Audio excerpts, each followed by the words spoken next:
waxtaan wi. Donc le président de la République a convié les forces vives de la nation à un dialogue ce lundi en vue de fixer la date de l'élection présidentielle, étant entendu que il a décidé, lui, le chef de l'État, de se conformer à la décision du Conseil constitutionnel qui demande d'organiser les élections dans les meilleurs délais. Nous sommes là avec nos invités, le ministre d'État Abdou Fall, homme politique qui connaît bien le cheminement de la politique ici dans notre pays, président Modou Guiro de la CNTS, professeur Abdoul Aziz Kébé, islamologue, et puis Ale Sen Gueye du patronat. Ministre d'État Abdou Fall, qu'est-ce qu'on peut retenir de l'importance de cette démarche du président appelant les forces vives de la nation à un dialogue? Bon, d'abord, que nous tous, on appréhende le sérieux et les enjeux du contexte. Le Sénégal est à la croisée des chemins. Nous sommes en train de vivre une situation inédite, exceptionnelle, où c'est au sommet de l'État qu'apparaissent que sont apparues des divergences, voire même des convulsions, des incompréhensions, des malentendus qui ont amené le président de la République à sentir la nécessité de reporter du report et d'inviter à un dialogue pour qu'on puisse aller vers des élections apaisées, inclusives, dans des conditions de sérénité et de sécurité qui nous donnent les moyens d'un vote franc et sincère et d'un Sénégal qui évolue dans le cadre de son modèle de démocratie renforcé. C'est ça le but. Alors, il a invité l'ensemble des acteurs, les acteurs politiques de tous bords, la société civile, les représentants des organisations syndicales, le patronat, les familles religieuses, en un mot, toutes les forces vives de la nation, à se retrouver encore une fois pour échanger sur les conditions de sortie de crise, d'un consensus qui permette de sortir une sortie apaisée de la crise. C'est ça l'enjeu. Donc, mon appel est un appel à la sérénité, un appel à l'ouverture pour que les uns et les autres partagent le sérieux de la situation, appréhendent de la même manière les enjeux et que chacun y aille dans un bon état d'esprit constructif. Alors, je conclurai sur ce point en disant que mon référentiel, j'ai l'habitude dans mes échanges avec les jeunes, ma famille comme avec les jeunes politiques qui gravitent autour de moi, à leur proposer deux référentiels aujourd'hui. Le premier référentiel, c'est, je le tire d'une réflexion que l'ancien ministre français, feu Gérard Collomb, qui était ministre de l'Intérieur et maire de Lyon, avait lancé à l'opinion française pendant la campagne. Il leur a dit, écoute, je vous invite à rester vigilants. Nous avons connu un vivre ensemble qui nous a beaucoup apporté. Du vivre ensemble, on est passé au vivre côte à côte.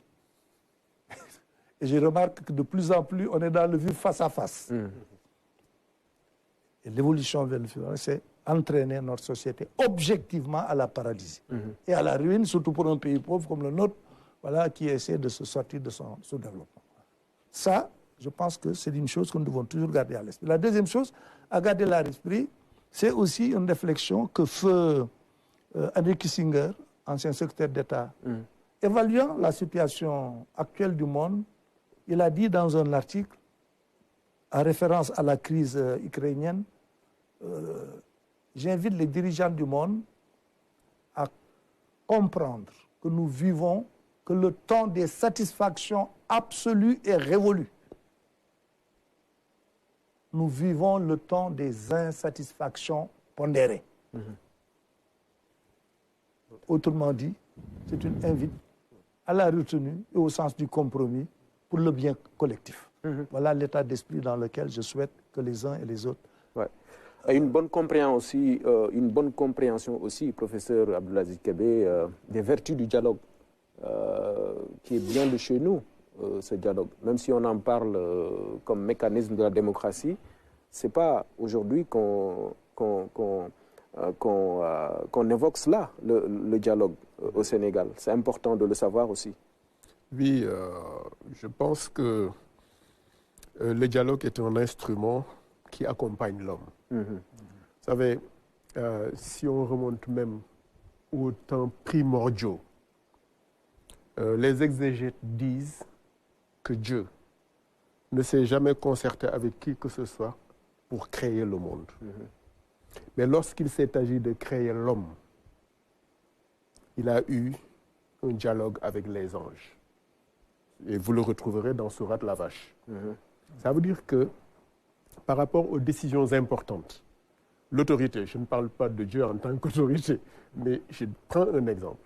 Lui, le Créateur, l'homme doit être son vicaire sur terre et doit assurer la régularité de la vie sur terre, pas seulement pour les hommes, mais pour l'ensemble des créés. Il a eu un dialogue avec les anges. Ça veut dire donc, comme disait d'ailleurs Amadou, Modou, oui, je parle de mon collègue Amadou toujours, Modou. Comme il le dit, aucune autorité, disons, qui a en charge une responsabilité, ne devrait prendre des décisions importantes sans consulter ses collaborateurs.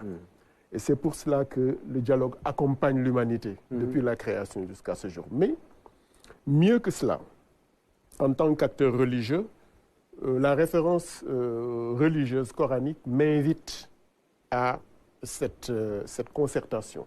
Quand il dit, quand le Coran nous dit dans 2 versets, que concerte-toi avec les gens sur les affaires publiques. Parce qu'Al-Amr, c'est les affaires publiques. Mais il dit, après concertation, la décision te revient. Prends ta décision et aie confiance en Dieu, et recours en Dieu. Et donc, la concertation, le dialogue sont des instruments qui accompagnent l'homme, mais qui lui permettent, en tant qu'autorité, en tant que détenteur de responsabilité, qui lui permettent en fait d'agir dans l'équilibre, dans la stabilité. Et cet instrument-là, au Sénégal, c'est presque dans notre ADN. Le président Léopold Senghor parle souvent de Sénégal, pays de dialogue. Et nous l'avons évoqué tout de suite. Le Sénégal a vécu des crises importantes. Je donne l'exemple de la crise de 1964, je ne parle pas de 63, de 1964, où ici, aux allées du centenaire, il y a eu 40 morts. Vous rapportez 40 morts à la population d'alors, vous verrez que c'est énorme. Et pourtant, il y a eu des tribunaux, il y a eu des jugements qui ont été faits par rapport à des personnalités politiques de l'époque, mais ayant évalué les choses et s'étant rendu compte que le Sénégal méritait plus que cette césure et cette fracture, les gens sont allés négocier, discuter et trouver des voies de solution. Aujourd'hui, nous célébrons Assane Seck, l'université Assane Seck, nous célébrons l'université Amadou Mokhtar Mbow. Et ce sont de telles personnalités qui ont compris la nécessité d'aller ensemble pour le Sénégal et qui se sont retrouvés avec le pouvoir d'alors, qui ont fait un travail extrêmement important pour leur nation et pour leur pays jusqu'à ce que la nation les reconnaisse et leur donne comme éponyme pour certaines universités. Nous l'avons vu avec le président Abdou Diouf et Abdoulaye Wade. Nous l'avons vu même avec le prophète Mohammed sallallahu alayhi wa sallam, on l'a dit, avec le pacte de Hudaybiya, avec Nelson Mandela, dans des situations extrêmement pénibles, l'ANC et le régime de l'apartheid.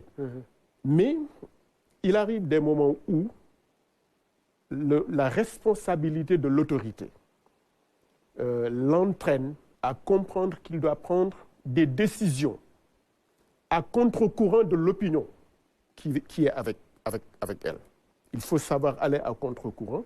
Et c'est pour cela que quand le président de la République invite à un dialogue pour aller ensemble vers un avenir plus ouvert et plus, disons, plus radieux, je pense que nous devons tenir compte de toute cette histoire humaine, religieuse et sociale en tant qu'histoire du Sénégal pour prolonger disons, ce destin du Sénégal à aller vers le dialogue dans des moments de crise. Ouais. Et comprendre qu'il y a un temps pour la compétition et un temps pour la coopération. C'est ce qui donne sens au dialogue. Et ça, c'est des choses que le patronat connaît aussi, en rapport bien sûr avec les syndicats, n'est-ce pas? Mais bien sûr, Omar, parce que le patronat est sinistré. C'est-à-dire celui qui est sinistré, celui qui pense aussi être l'élément essentiel de la solution. Parce que comment on en est arrivé là? Pour moi, tout ce qu'on voit, c'est des effets. C'est des effets, et doyen Guro l'a dit, la précarité de la population. Malgré les efforts aussi qui sont faits par l'État, ne sont pas nihilistes. Comme je le disais tantôt en Wolof, le Sénégal a une pyramide des âges qui se confirme d'année en année et qui s'accentue.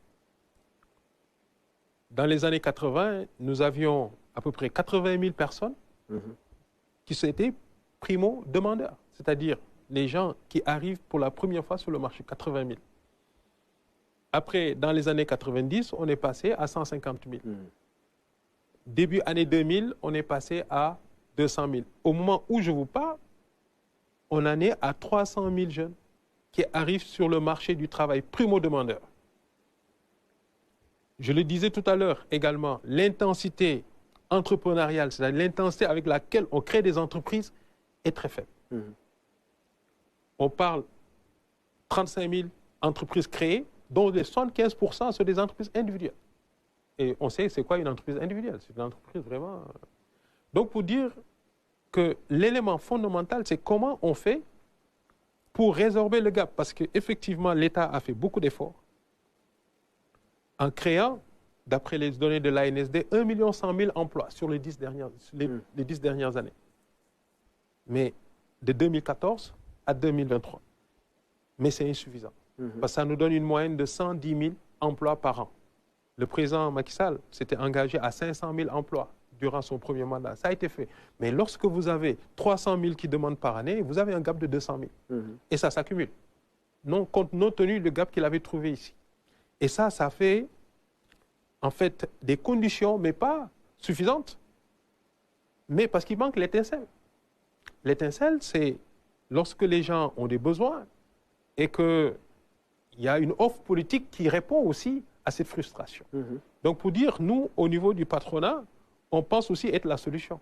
C'est-à-dire l'entreprise, parce que l'entreprise, comme je le disais en Wolof, est un bien social. Au niveau de l'actif, vous allez voir des immobiliers, mais au niveau du passif, toutes les parties prenantes, on appelle même les stakeholders en anglais, les parties prenantes. Vous allez voir les actionnaires qui sont propriétaires que de leurs actions, mais vous avez aussi les créanciers qui ont mis leur argent. Vous avez l'État, vous avez les salariés, donc vous avez les fournisseurs. Donc l'entreprise est un bien social. Et cette entreprise-là a droit au chapitre.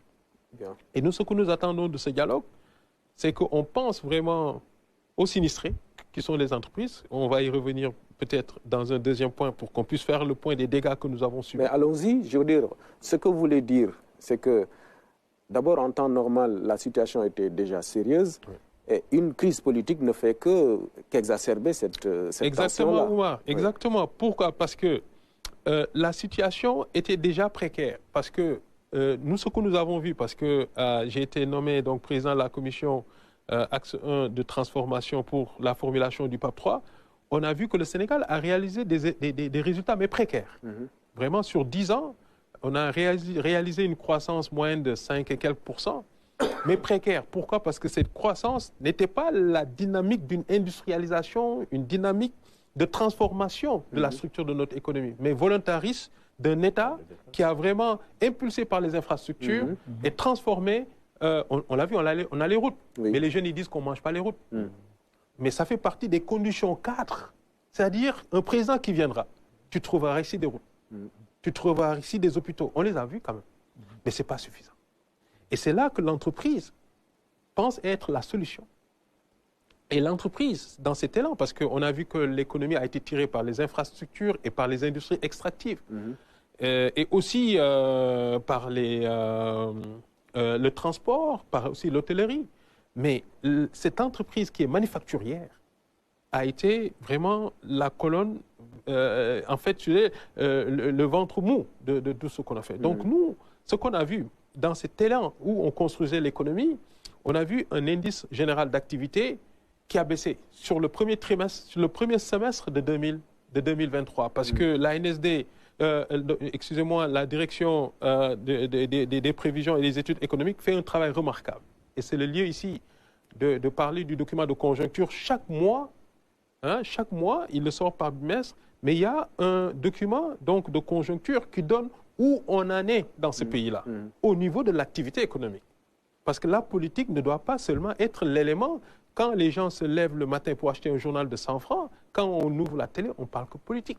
Mais cette activité économique qui ne doit pas, si vous voulez, tomber et qu'on doit maintenir. Je pense qu'il y a un héritage de croissance qu'on a eu. Ouais. Mais cet héritage de croissance, en 2023, je vous assure, ce que dit donc, la direction des prévisions et des études économiques, c'est que janvier-février, on a eu 1% donc, de croissance. Mars-avril, ça a baissé de 7% et quelques. Et mai-juin, ça a baissé de 5%. Tout cela dû aux événements qu'on a eu. On a fait la corrélation. Oui. D'abord, c'était entre Mamegna et Sonko, après Adji Sarr. Et surtout les éléments de juin, qui étaient très agressifs, on les a vus. Et ça, on peut se projeter après sur les emplois, parce qu'il y a eu des chômages techniques, etc. Donc, pour dire que l'entreprise a été secouée, parce que ces chiffres donc, collectés, officiels de la direction des prévisions et des études économiques, a montré, nous on les a vus, c'est des choses qu'on a vues. On a vu des stations de services saccagées qui appartiennent à des Sénégalais. Parce que ce que je disais tout à l'heure, lorsqu'on saccage une station de service, mais vous ne saccagez pas Total. Vous saccagez le Sénégalais là qui a donné des garanties et qui a acheté un stock. Quand vous saccagez une banque, je vous l'assure, ici, les banques, dans l'UEMOA, les fonds propres de ceux à qui appartiennent les banques, c'est 3 200 milliards. Alors que les dépôts, c'est-à-dire tout ce que vous voyez, c'est 42 000 milliards. Et ça c'est notre argent. Donc l'impact est saisissant. Quand on saccage donc, une agence, quand on saccage les moyens de transport qui doivent permettre les emplois de qui, donc c'est l'économie. Et ça, comme disait tout à l'heure, je disais que Seigneur Abdoulahad disait que... Parce que ce qui me plaît dans cette rencontre aujourd'hui, on n'a pas beaucoup cité les philosophes, etc. On a cité donc, ceux qui ont construit ce pays, nos références. Ouais. Parce qu'il faut que les cœurs écoutent aujourd'hui, qu'on arrête les esprits. Et on a assez de citations qui nous permettent de nous rappeler qu'ils sont partis, mais ils sont encore présents. Parce qu'ils nous ont laissé des mots. Seigneur Abdelaziz Dabakh, votre homine. Donc, Alamine. Donc, on a assez de ressorts qui peuvent convoquer notre morale pour qu'on puisse, et là, pour venir au-delà des dégâts, montrer que l'entreprise a sa place dans cette régulation. Parce que cette régulation dont on parlait, on a parlé du Maroc. Parce que cette entreprise qui crée la richesse doit pouvoir figurer donc, dans le système de régulation qui est le Parlement, où on doit avoir un secteur privé, parce que là, il y a une brèche qui a été ouverte. Des membres du secteur qui vont se projeter comme président de la République. Je pense que c'est inédit dans ce pays. Pourquoi? Parce que je pense que c'est des gens qui ont suffisamment analysé la situation et qui se disent que les politiques qui nous gèrent ne sont pas plus méritants que nous. Et que nous avons aussi une offre alternative. Et ça, je pense que c'est quelque chose que les politiques doivent prévenir. D'accord. Donc, on est des parlements, parce qu'on a parlé de confiance. Je ne sais pas si je dois ramasser. On va y revenir. On va y revenir. Parfait. Permettre à Modou Guiro de la CNTS, le patron de la CNTS, de rebondir sur la situation, parce que quand le patronat évoque l'impact d'une crise politique sur l'économie, évidemment, on pense aux travailleurs. Or, qui parle de travailleurs évoque le pouvoir d'achat, in fine, à ce qui doit prendre en charge les populations, les familles, etc. Donc, vous aussi, vous avez un rôle majeur à jouer dans ce contexte. Oui, je pense que d'abord, à l'entame de mon propos, quand je suis arrivé, j'ai commencé par ça, l'impact de cette crise sur les populations en général et sur les travailleurs en particulier. Je pense qu'il faut rappeler quand même que nous sommes sortis de la crise de Covid 2019.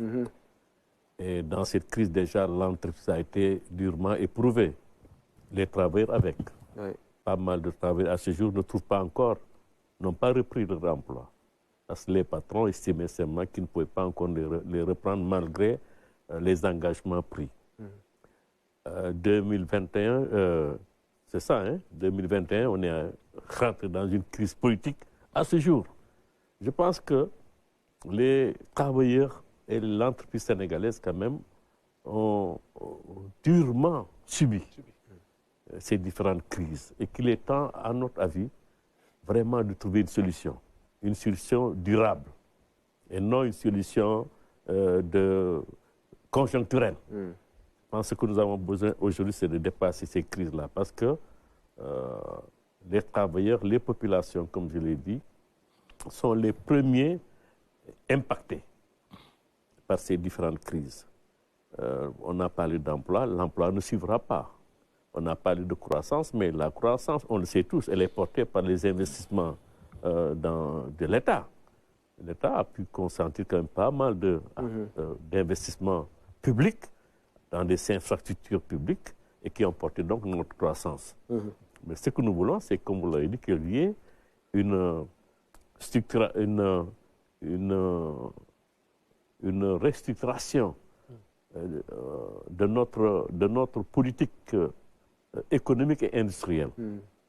Et pour ce faire, il faudrait peut-être faire en sorte que, au-delà des investissements publics, que l'entreprise privée également puisse jouer son rôle. Et nous savons que ces crises ont impacté l'entreprise parce qu'il y a beaucoup de choses que nous pouvons dire qui ont été abordées lors de la dernière rencontre avec le Premier ministre. Nous l'avons dit en tant que travailleurs, les patrons l'ont répété. C'est la dette d'abord des entreprises due la dette intérieure. Et quand les entreprises ne marchent pas, c'est les travailleurs qui sont les premiers à être impactés. Certains n'ont pas de salaire, certains ne peuvent pas avancer sur d'autres questions de revendication. Mais je voudrais simplement dire que la négociation, elle est importante dans des cas de ce genre. Parce que si l'entreprise ne marche pas, si nous prenons notre exemple, si la revendication se pose alors que l'entreprise ne peut pas avoir les moyens donc de les satisfaire, il y a des conflits. Les conflits naissent, mais il faut en finalité se retrouver autour de la table. Tous les conflits finissent autour de la table de négociation. On le dit souvent. Et nous, en tant que syndicat, je le dis tout haut, nous sommes des négociateurs. Nous sommes des hommes de dialogue. Moi, je suis un homme de dialogue. Je pense qu'il faut rappeler que c'est dans des moments difficiles dans les années 80 avec Madia Diop, alors que nous étions dans des situations de tension entre le patronat et nous-mêmes, avec des revendications salariales, que Youssef Wade, qui était président du CNP, qui en avait marre, finalement, avec la pression des syndicats, avait finalement accepté d'augmenter un tout petit peu les salaires. Mais avec une condition, en disant, écoutez, je vais augmenter, nous allons être d'accord, mais à une seule condition, nous allons nous mettre d'accord sur un document que nous allons proposer, et vous allez rester 2 ans, 3 ans, 5 ans, sans demander de nouvelles augmentations. Nous n'avions pas le choix. Madia a dit d'accord, on va signer et vous allez nous proposer votre document. Il nous a proposé ce qu'il appelait à l'époque un pacte. Un pacte comment on l'appelait, un pacte social. Et quand il est venu nous proposer un pacte social, nous qui n'étions pas d'accord, un peu plus jeunes peut-être, quand il a sorti le nom de pacte, on dit Madia, on ne va pas pactiser avec le diable. Parce que simplement, nous étions à des moments de tension. Si je rappelle cela, c'est pour vous dire où est-ce qu'on en est aujourd'hui. Donc les tensions naissent. Mais c'est les bonnes volontés qui arrivent qui règlent ces tensions, qui transcendent donc les difficultés et qui arrivent à de nouvelles propositions qui permettent de réguler donc les relations professionnelles. Très bien. Plus tard, on est arrivé à la charte. Et quand la charte est venue, ceux qui n'étaient pas là, ou bien ceux qui n'étaient pas encore d'accord, parce que les syndicats, nous sommes dans un environnement pluriel, certains n'étaient pas d'accord pour signer une charte ou un pacte avec le patronat. Et quand il y aurait des venus, nous, en tant qu'organisation, nous avons été les premiers à dire nous allons nous engager dans la charte. Et il y a eu une proposition. Nous l'avons signée, les autres avaient refusé.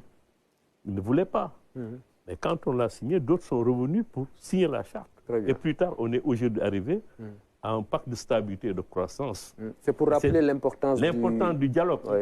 Et c'est ce dialogue qui a permis aujourd'hui d'avoir le Haut Conseil du dialogue social. Tout le monde parle de dialogue. Alors qu'au début, ce n'était pas évident. Donc je pense que si je rappelle cela, c'est pour dire simplement que les difficultés que nous vivons, nous allons, et je crois que le génie créateur du Sénégal va transcender ces difficultés. Et que nous allons sortir vers des propositions qui vont encore renforcer notre démocratie et renforcer également notre pays. Parce que c'est des crises quand même naissent des solutions qui vont permettre de consolider donc notre démocratie. Très bien. Et ma conviction, c'est que ce débat-là, ce dialogue qui va s'ouvrir, parce qu'aujourd'hui, on est le 25. On devrait voter aujourd'hui. Il n'y a pas eu d'élection. Il faut donc trouver une solution. Et la solution ne sortira que par le dialogue. Et c'est pourquoi je pense qu'en tant que syndicat, qui sommes toujours dans une position de dialogue avec nos partenaires, nous sommes dans notre rôle et dans notre comment dirais-je, dans notre rôle permanent de dialogue. Et nous pensons que c'est notre conviction, en tout cas c'est ma conviction, que ce qui va arriver lundi ou mardi devrait nous permettre d'aller vers des propositions constructives. Très bien. Permettre donc de renforcer notre pays. Oui. En général, les dialogues sont précédés de termes de référence. C'est l'habitude. Mais ici, le problème, apparemment, a priori, n'est pas compliqué. Il s'agit de trouver une date pour l'élection présidentielle. Mais Omar, je voulais terminer par ça. Je pense que, pour moi, je vous l'ai dit, ce n'est pas un dialogue qui va en fait déboucher sur tout ce qu'on est en train de dire. Ça, c'est après. Mais je pense que lundi ou mardi, il faut que les gens prennent une date.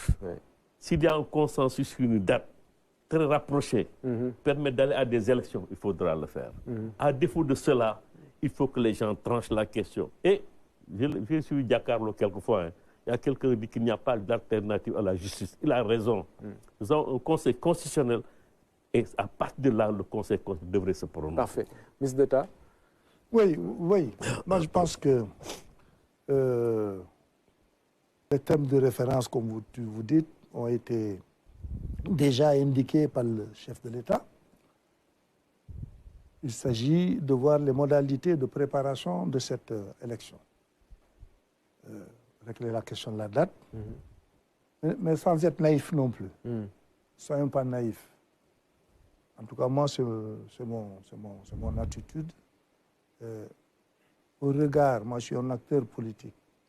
J'ai suivi toutes les péripéties qui nous ont conduits à ces malentendus qui ont même parfois abouti à des blocages, qui ont finalement abouti à la situation de crise qu'on est en train de gérer.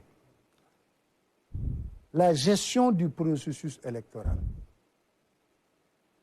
parce que les gens sont allés tellement loin dans la remise en cause du dispositif que la question de trouver des accords, des ententes sur un système électoral fiable, du point de vue de certains, de mon point de vue, il n'y a aucun problème.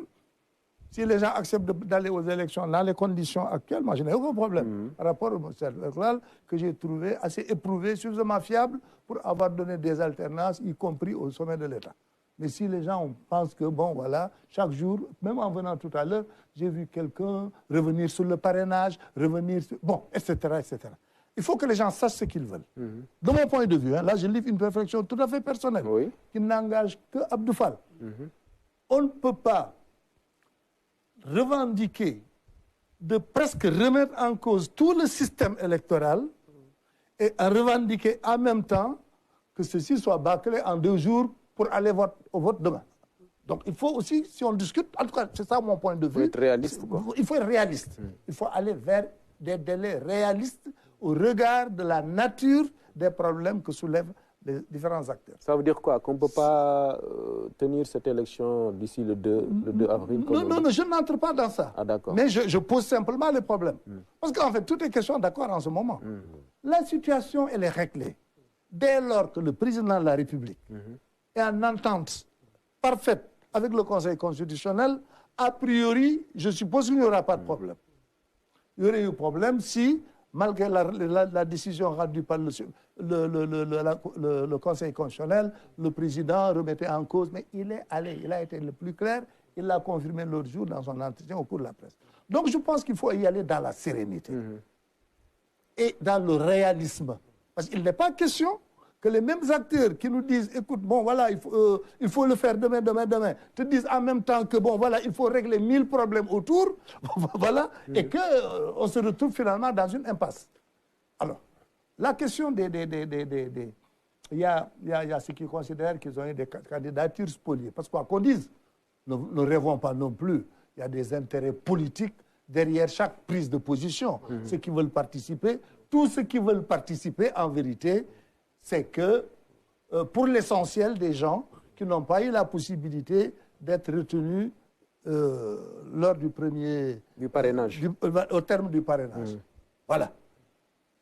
Ceux qui avaient qui ont compétit et qui n'ont pas réussi et qui ont considéré qu'ils ont été lésés et qui demandent qu'on revienne, etc., etc. Donc ça, c'est des problèmes concrets que les acteurs imposent. Donc, il faut avoir le courage de les mettre sur la table.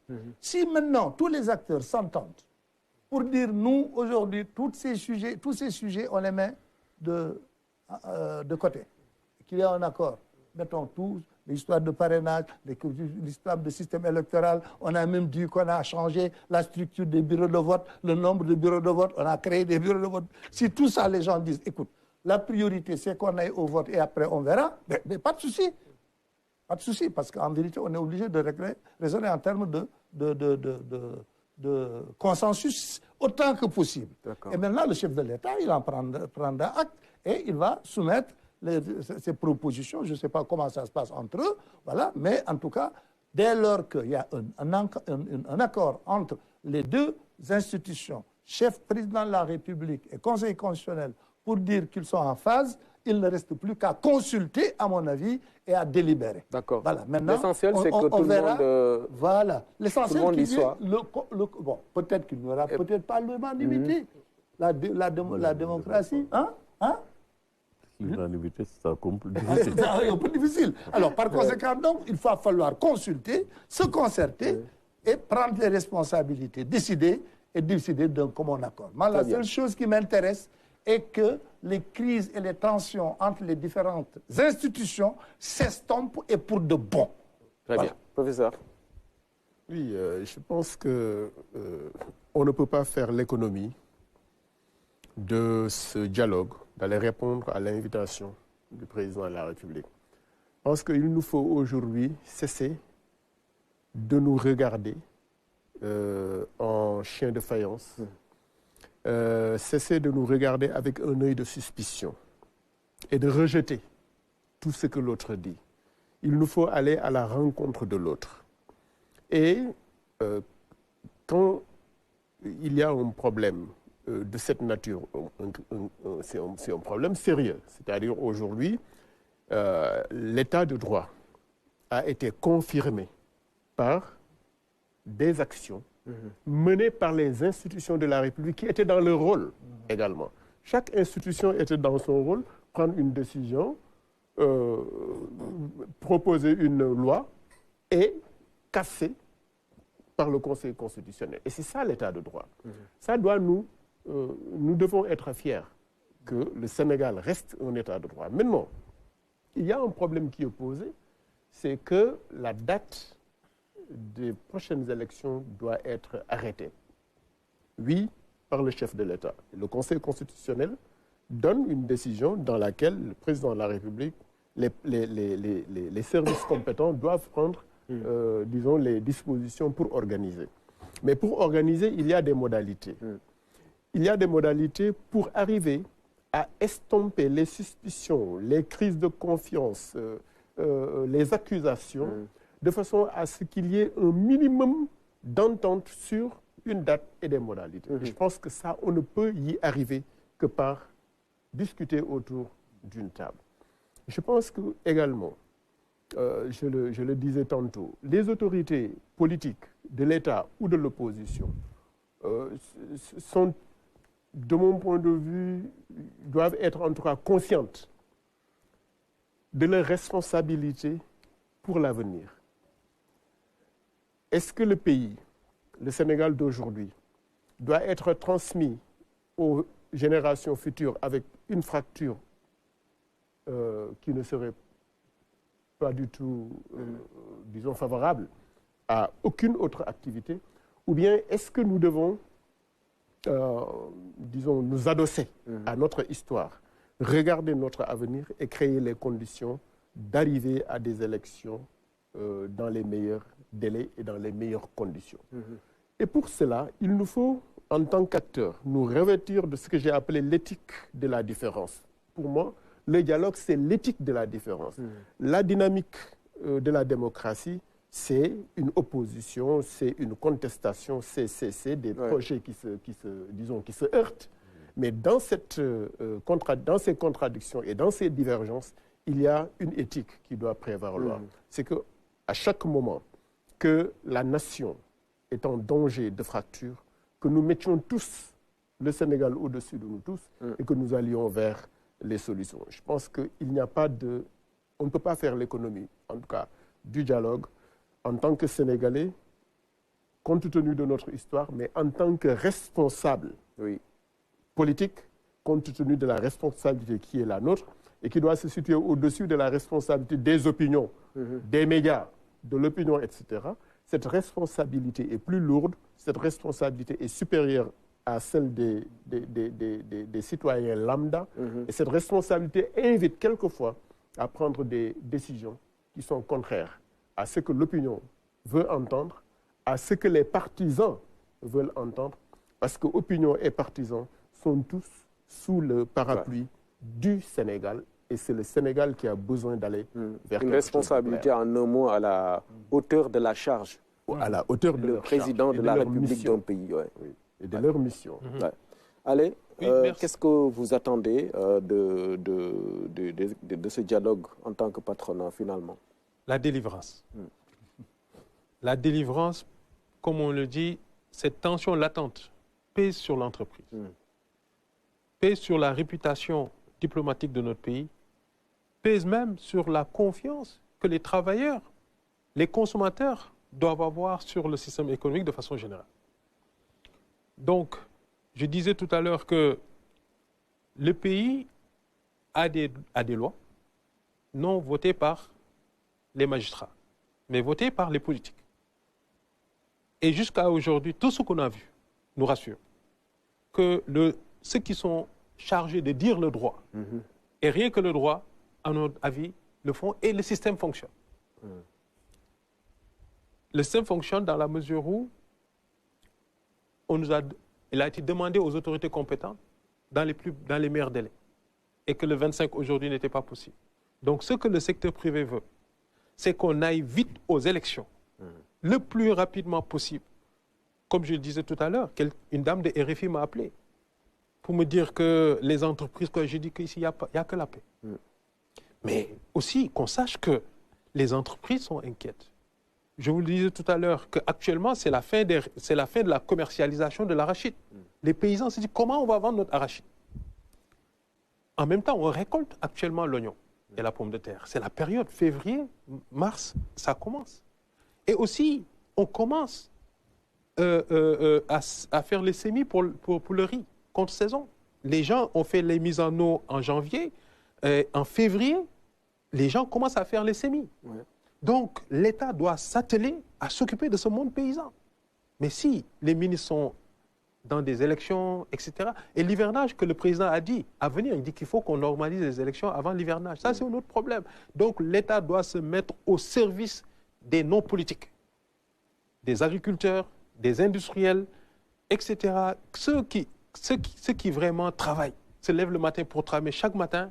Moi, en tout cas, en ce qui me concerne, quand je me lève le matin, la première chose, est-ce que les gens sont en train de négocier pour nous amener vers quelque chose pour décanter la situation?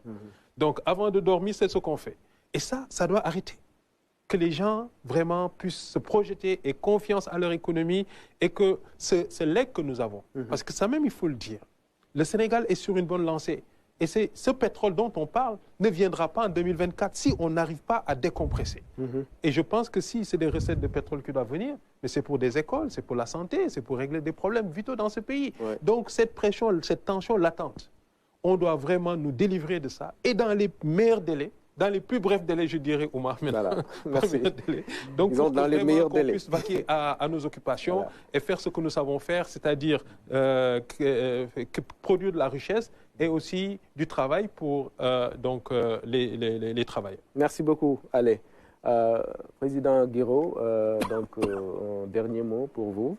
Qu'est-ce que vous attendez de ces concertations de demain? Je sais seulement que les concertations nous sortent de cette situation, que nous puissions entendre un consensus autour des acteurs, parce que le débat, il est essentiellement politique. Hein? Ce ne sont pas ni les travailleurs, ni le patronat, ni les autres qui créent les problèmes. La difficulté, c'est entre les acteurs politiques.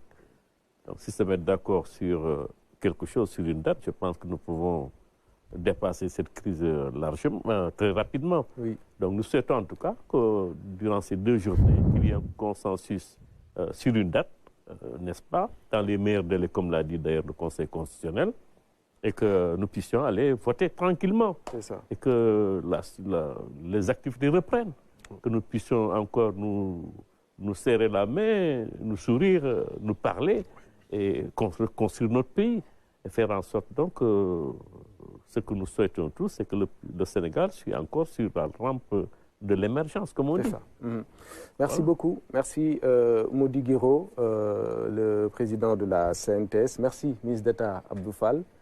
Merci, professeur Abdelaziz Kébé. Alassane Gueye, merci beaucoup. Vous étiez là pour le patronat. Voilà, mesdames, messieurs, le débat spécial que la RTS vous a proposé à la veille de ce dialogue que le président de la République a initié en vue de trouver une date pour l'élection présidentielle qui devait avoir lieu ce dimanche, mais qui a été reportée. On ne revient pas sur les péripéties, mais vous connaissez un peu les faits, la situation qui a amené le chef de l'État à donc convoquer ce dialogue très attendu. C'est ce lundi.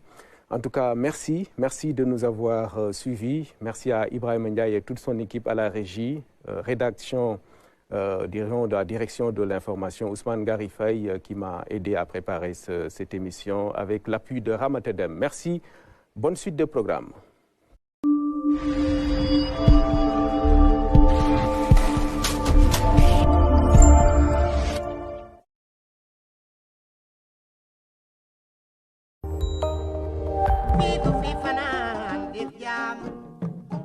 am naa mbégte ak contentement dellu si ak yéen